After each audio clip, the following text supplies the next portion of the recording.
Pile సమస్యతో బాధపడుతున్నారా? ఇప్పుడు లేజర్ చికిత్సతో ట్రీట్మెంట్ రేంజ్ హాస్పిటల్స్ లో శాశ్వత పరిష్కారం. ఇప్పుడే సంప్రదించండి. నమస్తే, వెల్కమ్ టు సుమన్ టీవీ. నేను మీ సాయి. ఆంధ్రప్రదేశ్లో లిక్కర్ స్కామ్కి సంబంధించి తాజాగా బయటకు వస్తున్నటువంటి అంశాలు సంచలనంగా మారుతున్నాయి. ఏపీ బెవరేజ్ కార్పొరేషన్ మాజీ ఎండీ అరెస్టు తోటి, ఆ తర్వాత జరుగుతున్నటువంటి పరిణామాలతోటి ఇంకా ఎలాంటి అరెస్టులు ఉండబోతున్నాయి, ఢిల్లీ లిక్కర్ స్కామ్కి దీనికి ఏమైనా సంబంధం ఉందా, ఇలాంటి అంశాలు ఇప్పుడు తెరపైకి వస్తున్నాయి. దీనికి సంబంధించి పూర్తిగా మనం మాట్లాడదాం. మనతో పాటు Suman TV news chief editor Keshav గారు ఉన్నారు. సార్ నమస్తే. నమస్తే. సో ఏపీలో లిక్కర్ స్కామ్ కేసు అనేది ఇప్పుడు తాజాగా సంచలనంగా మారింది రాజకీయంగా. ఎందుకంటే ఢిల్లీ లిక్కర్ స్కామ్ చూసాం, తెలంగాణలో అరెస్టులు చూసాం. ఈ నేపథ్యంలో ఏపీలో కూడా ఈ స్కామ్ రావడంతో చాలామందికి ఒక క్యూరియాసిటీ, ఇక్కడ కూడా అరెస్టులు ఉంటాయా, వైసీపీ నుంచి అరెస్టులు ఉంటాయా అనేటువంటి ప్రశ్న. ఖచ్చితంగా ఇక్కడ ఒక విషయం గమనించాల్సింది ఏంటంటే, తెలంగాణలో జరిగిన అరెస్టులు కావచ్చు, ఢిల్లీలో జరిగినటువంటి లిక్కర్ స్కామ్ ఒక నీటి బొట్టంతా అని తేల్చి చెప్పారు తెలుగుదేశం పార్టీ ఫ్లోర్ లీడర్ పార్లమెంట్లో లావు కృష్ణదేవరాయలు. అంటే ఏంటి, వీటన్నిటినీ మించిన స్కామ్ అక్కడ జరిగింది అని చెప్పనేది ప్రధానమైనటువంటి అభియోగం. ప్రధానమైనటువంటి డిమాండ్ ఏంటి, ఈడీ ఇన్వాల్వ్మెంట్ కావాలి, ఎన్ఫోర్స్మెంట్ ఏజెన్సీ ఇన్వాల్వ్ అవ్వాల్సిన అవసరం ఉంది అనేది తెలుగుదేశం పార్టీ చేస్తున్నటువంటి ముఖ్యమైన డిమాండ్. ఎందుకంటే ఆయన చెప్పినటువంటి ఒక లెక్క, ఆల్రెడీ మీరు చెప్పినట్టుగా ఎండి వాసుదేవరెడ్డిని అదుపులోకి తీసుకుని కూడా 7 నెలల పైనే అవుతుంది. అక్కడి నుంచి చాలా ఇన్ఫర్మేషన్ సేకరించారు. ఇప్పుడు ఈయన చెప్తున్న మాట ఏంటంటే, మొత్తం టోటల్ ట్రాన్సాక్షన్స్ 5 ఏళ్లలో 99,000 కోట్ల రూపాయలు ఏపీలో జరిగిన ట్రాన్సాక్షన్స్ ఓన్లీ లిక్కర్ మీద, మద్యం అమ్మకాల మీద. అందులో కేవలం 650 కోట్ల రూపాయలు మాత్రమే ఆన్లైన్ పేమెంట్స్ జరిగినాయి. మిగతా మొత్తం అంటే ఆయన చెప్పిన లెక్క ప్రకారమే మనం చూస్తే కూడా ఆల్మోస్ట్ 93,000 కోట్ల రూపాయలు కేవలం క్యాష్ ట్రాన్సాక్షన్ జరిగినాయి. అంటే దానికి సంబంధించిన ప్రూఫ్స్ కానీ పేపర్ వర్క్ కూడా ఇప్పుడు రికార్డ్స్ వీళ్ళు ఎట్లా దాన్ని తీసుకొస్తారు రికార్డ్స్ అనేది ఇప్పుడు మనం చూడాలి. ఎందుకంటే చాలా హార్డ్ డిస్క్లో ఇన్ఫర్మేషన్ గ్యాదర్ చేశారు, ఎక్కడ ఎంత సేల్. ఎందుకంటే ఆంధ్రప్రదేశ్లో ఇంకొక ముఖ్యమైన విషయం ఏంటంటే, గత 5 సంవత్సరాల్లో కూడా ప్రైవేటు ఏజెన్సీలు ఏవి కూడా అమ్మకాలు చేయలేదు. అన్నీ కూడా ప్రభుత్వ మద్యం దుకాణాల్లోనే అమ్మకాలు జరిగాయి. కాబట్టి ఆ లెక్కల్ని ఏ విధంగా వీళ్ళు ట్రేస్ చేస్తారనేది చాలా ముఖ్యమైనటువంటి అంశం. తర్వాత దుర్వినియోగం జరిగినట్టు అంటే మనకు 93,000 కోట్ల రూపాయల ట్రాన్సాక్షన్స్ జరిగినాయి అధికారికంగా ఇప్పుడు అధికారంలో ఉన్నటువంటి కూటమి ప్రభుత్వం చెప్పినట్టుగానే మనం చూడాలి. లావు కృష్ణదేవరాయలు గారు పార్లమెంట్లో చేసినటువంటి ప్రకటన బట్టి చూస్తే మొత్తం మీద 18,000 కోట్ల రూపాయలు దుర్వినియోగం జరిగింది అంటున్నారు. దుర్వినియోగం జరిగింది అనడానికి ఆధారాలు ఏంటి, ఫస్ట్ అది కూడా క్లారిటీ ఇవ్వాలి ప్రజలకి. రెండో విషయం ఏంటంటే, 4,000 కోట్ల రూపాయలు దేశం దాటి వెళ్ళిపోయింది. ఇది చాలా ముఖ్యమైనటువంటి అభియోగం. ఆఫ్రికాకి 1,000 కోట్ల రూపాయల తరలింపు జరిగింది. దుబాయ్లో 2,000 కోట్ల రూపాయల ఇన్వెస్ట్మెంట్స్ జరిగినాయి. అందులో కీలక పాత్ర పోషించింది హైదరాబాద్కు చెందినటువంటి ఒక ఇన్ఫ్రా కంపెనీ సునీల్ రెడ్డి అనేటువంటి వ్యక్తి దీనిలో కీ రోల్ పోషించారు అనేది ప్రధానమైనటువంటి అభియోగం. సో ఎప్పుడైనా నగదు లావాదేవీలు దేశం దాటి బయటికి వెళ్తే ఆటోమేటిక్గా ఎన్ఫోర్స్మెంట్ ఏజెన్సీస్ ఇన్వాల్వ్ అవ్వాల్సిన పరిస్థితి వస్తుంది. కాబట్టి ఇప్పుడు సిఐడి పరిధి దాటిపోయింది కేసు స్థాయి అనేది చెప్పకనే ఆయన పార్లమెంట్లో చెప్పారు. సో సీరియస్ ఇన్వాల్వ్మెంట్ అవసరం అనేటువంటి సంకేతాలు ఇచ్చారు. ఇది మొత్తం కూడా ప్రజల డబ్బు. ఏదైనా కానీ ఇప్పుడు ప్రభుత్వాలు సంక్షేమ పథకాలు అనౌన్స్ చేసే క్రమంలో రెవెన్యూ సోర్స్ పెంచుకోవాలంటే ఫస్ట్ ఆలోచిస్తుంది ఏంటి, రెవెన్యూ ట్యాక్స్లు పెంచడం ఒకటి, రెవెన్యూ ల్యాండ్ రిజిస్ట్రేషన్లు వాటికి సంబంధించి, రెండోది మద్యం అమ్మకాలను వీలైనంత ఎక్కువ పెంచుకోవడం. ఆంధ్రప్రదేశ్లో ఏంటంటే డిఫరెంట్ బ్రాండ్స్ దాదాపు ఒక 20-25 కంపెనీలు లోకల్ బెవరేజెస్ కంపెనీలు స్టార్ట్ అయినాయి. ఏ ఇంటర్నేషనల్ బ్రాండ్లు కానీ నేషనల్ లెవెల్లో ఉన్న బ్రాండ్లు కానీ అక్కడ అమ్మకాలు జరగలేదు. కేవలం ఈ లోకల్ బ్రాండ్స్ ద్వారానే అమ్మకాలు జరిగినాయి. అవి కూడా ఎక్కడ చూడనటువంటి పేర్లతో ఉన్నటువంటి బ్రాండ్స్ని అమ్మారు. అందులో మార్జిన్స్ కూడా చాలా ఎక్కువ ఉన్నాయనేటువంటి విమర్శలు వచ్చినాయి. సో రేటు ప్రభుత్వం ఉద్దేశపూరితంగా మేము పెంచుతున్నాము, తాగుడు అలవాటు మాన్పించడం కోసం ఇదంతా చేస్తున్నాం అని చెప్పారు. కాబట్టి ఎవరు కూడా లెక్కలు బేరీజ్ వేసే పరిస్థితి లేదు. అసలు ఏం జరిగింది నిజంగానే, కేవలం మీరు ఒక విషయం గమనించండి, ఢిల్లీ లిక్కర్ స్కామ్లో 100 కోట్ల రూపాయలు చేతులు మారాయి. ఇదే కదా మొత్తం టోటల్ కేసు. కవిత గారు 7-8 నెలలు జైల్లో ఉండటానికి కారణం 100 కోట్ల రూపాయలు ఫలానా పార్టీకి సంబంధించినటువంటి అకౌంట్లోకి ఫలానా వ్యక్తి ద్వారా హవాలా రూపంలో వచ్చినటువంటి చేరినాయి. అదొకటే ఆధారం. దాన్ని పట్టుకొని అంత కేసు ట్రేస్ చేసినప్పుడు 93,000 కోట్ల రూపాయల ట్రాన్సాక్షన్స్, 18,000 కోట్ల రూపాయల దుర్వినియోగం, 4,000 కోట్ల రూపాయలని విదేశాలకు తరలించడం చాలా పెద్ద స్కామ్ అయ్యే, దేశంలోనే పెద్ద స్కామ్ అయ్యేటువంటి అవకాశం ఉంది.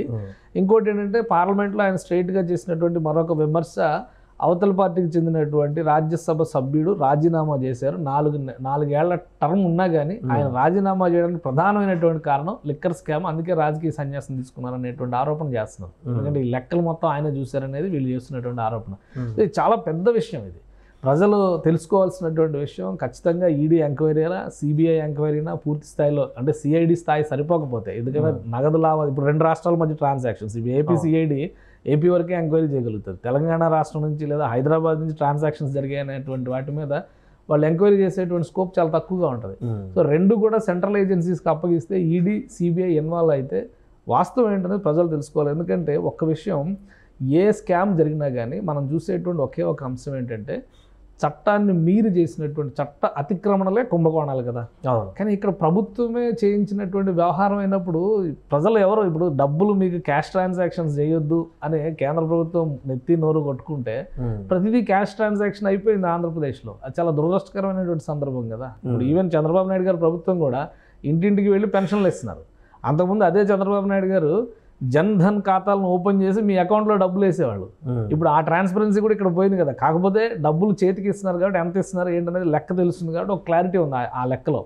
ఖర్చు విషయంలో లెక్క తెలియదు, కానీ బ్యాంక్ ట్రాన్సాక్షన్స్లో ఉంటే కనుక ఆ లెక్క వేరేగా ఉండేది. ఇక్కడ అసలు కంప్లీట్గా నగదు లావాదేవీలే జరిగినాయి. నగదు లావాదేవీలు అంటే ఏదైనా చేయొచ్చు, ఎలా అయినా కానీ దాన్ని తరలించవచ్చు. ఏం జరిగింది, ఏ రాష్ట్రాల మధ్య జరిగింది, ఏ రాష్ట్రాలకు వెళ్ళి ఎంక్వైరీ చేసే అవకాశం సిఐడికి చాలా తక్కువ ఉంటుంది కదా. మళ్ళీ పర్మిషన్స్ తీసుకునే అదే సిబిఐ లాంటి వ్యవస్థలు అనుకోండి ఇంకా ఫాస్ట్గా ఎంక్వైరీ, ఎందుకంటే వీలైనంత వేగంగా నిజం ఏంటి అనేది ప్రజలకు తెలియాలి.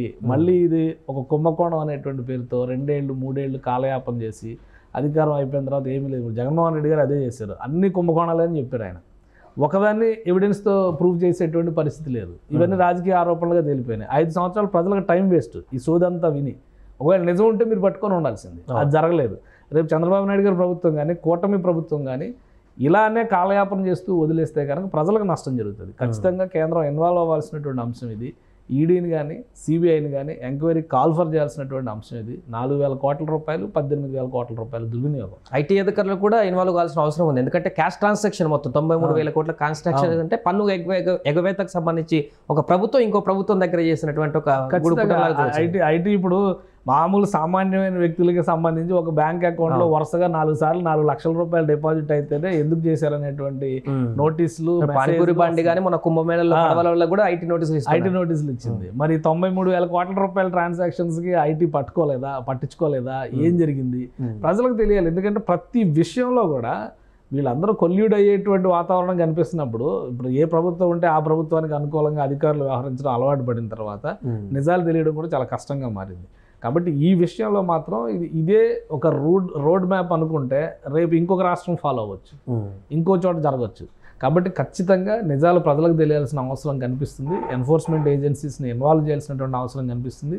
ప్రజల రూపాయికి ఖచ్చితంగా జవాబుదారీతనం వహించాల్సిన బాధ్యత ప్రభుత్వాలకు ఉంటుంది. ఆ దిశగా కేంద్రం చర్యలు తీసుకోవాల్సిన అవసరం అయితే ఇందులో ఉంది. ఢిల్లీ స్కామ్కి ఇప్పుడు ఏపీలో వస్తున్నటువంటి ఆరోపణలకు ఏమైనా సంబంధాలు ఉండేటువంటి అవకాశం ఉందంటారా? అంటే ఢిల్లీ స్కామ్ ఏంటంటే పూర్తిగా పాలసీ చేంజ్. ఏదైతే తెలంగాణలో ఒక విధానాన్ని అనుసరించారో అలాంటి విధానాన్ని అక్కడ అనుసరించే విధంగా సౌత్ లాబీ అనేటువంటి ఒక గ్రూప్ని యాడ్ చేసి మీరు అక్కడ ఈ ట్రాన్సాక్షన్ అంటే ఇంత ఆక్షన్ పెట్టండి, ఇంత వాల్యూమ్ పెట్టండి, ఇంత బిజినెస్ పెట్టండి, ఈ కంపెనీలకు ఇవ్వండి, ఆ కంపెనీలు మీరు కాంట్రాక్ట్ ఇచ్చినందుకు మీకు ఇంత తిరిగి ఇస్తారు అని ఒక క్విట్ ప్రోకో ప్రాసెస్లో జరిగింది. ఇక్కడ క్విట్ ప్రోకో ఏముంది, కంపెనీలు మనవే, ప్రొడక్షన్ మనదే, అమ్మింది మనమే, డబ్బులు వచ్చింది మనకి. ఒక్కటి కూడా ఆన్లైన్ ట్రాన్సాక్షన్ లేదు. 650 కోట్లు మినహా మిగతా అంతా కూడా క్యాష్ ట్రాన్సాక్షన్ జరిగింది. ఈ క్యాష్ ట్రాన్సాక్షన్స్కి రెస్పాన్సిబుల్ ఇది టోటల్ డిఫరెంట్ మోడల్ అనమాట. ఆ విధానాన్ని అనుసరించి ఇప్పుడు తెలంగాణలో సక్సెస్ అయింది కాబట్టి ఈ విధానం ఢిల్లీలో కూడా చేయండి అని అక్కడ ఒక రిక్వెస్ట్ వచ్చింది, ప్రాసెస్ చేశారని అనుకుందాం. అది ఇంకా తేలాల్సినటువంటి అవసరం ఉంది. కాబట్టి ఇక్కడేంటి, కంప్లీట్గా అన్ని రూల్స్ని పక్కన పెట్టేశారు. ప్రొడక్షన్ కంపెనీస్ని అన్నిటినీ కూడా ప్రభుత్వంలోని పెద్దల సహకారంతోనే కంట్రోల్లోకి తీసుకున్నారు. అమ్మకాలు మొత్తం ప్రభుత్వమే చేసింది. ఎక్కడా కూడా ఆన్లైన్ ట్రాన్సాక్షన్స్ వీలైనంత తక్కువ చేశారు. బహుశా చివరి ఎలక్షన్స్ ముందర 3 నెలలే అనుకుంటే 650 కోట్లు కూడా వచ్చింది. ఎందుకంటే ఆ చివరి 3 నెలల్లో 4 నెలల్లోనూ ఆన్లైన్ ట్రాన్సాక్షన్, మిగతా అంతా క్యాష్ ట్రాన్సాక్షన్స్. క్యాష్ ట్రాన్సాక్షన్కి సంబంధించి డబ్బుని ఎలా అయినా ఉపయోగించవచ్చు. మీరు ఒక్కసారి ప్రభుత్వ ఖాతాలో కనుక డబ్బు జమ అయితే దాన్ని ఉపయోగించడానికి 100 రకాల ప్రొసీజర్స్ ఉంటాయి. అదే క్యాష్ అయితే దాన్ని ఎలా అయినా ఉపయోగించవచ్చు, తర్వాత పేపర్ అకౌంట్ రాసి పెట్టుకోవచ్చు. సో ఇక్కడ క్యాష్ ట్రాన్సాక్షన్స్ విషయంలో కలెక్ట్ చేసినటువంటి మొత్తాన్ని దేనికి ఖర్చు చేశారో కూడా చెప్పాలి. 93,000 కోట్ల రూపాయలు లెక్క కనిపిస్తుంది. 18,000 కోట్ల దుర్వినియోగం అనుకుంటే కనుక మిగతా 75,000 కోట్ల రూపాయలు 74,000 కోట్ల రూపాయలు ఏమైంది అనే దానికి ఈ ప్రభుత్వం కూడా లెక్క చెప్పాల్సిన అవసరం కనిపిస్తుంది. లేదంటే రేపు ఇదొక ప్లాన్ ఇది కూడా బాగుంది, ఈ మోడల్ కూడా బాగుంది అనుకుంటే ఆంధ్ర మోడల్ని దేశం అంతా ఆలోచించారనుకోండి, అది ఇంకా ప్రమాదకరమైన సంకేతం అవుతుంది కదా. కాబట్టి ఒక క్లారిటీ తీసుకురావాల్సిన బాధ్యత అయితే కేంద్ర ప్రభుత్వానికి కూడా ఉంది ఈ విషయంలో. Right sir. అది ప్రస్తుతం ఆంధ్రప్రదేశ్లో లిక్కర్ స్కామ్కి సంబంధించి బయటకు వస్తున్నటువంటి అంశాలు, అటు ఎంపీ లావు శ్రీకృష్ణదేవరాయలు కూడా పార్లమెంట్లో ప్రస్తావించినటువంటి అంశాలు, దీనిపైన పూర్తి స్థాయిలో ఎంక్వైరీ జరిగితే ఇంకా ఎలాంటి అంశాలు బయటికి వస్తాయనేటువంటి విషయం కూడా ఇప్పుడు చాలామందికి ప్రశ్నగా మారినటువంటి సందర్భం. సుమన్ టీవీలో మీ పర్సనల్ అండ్ బిజినెస్ ప్రమోషన్స్ కోసం కింది నెంబర్కి కాంటాక్ట్ చేయండి.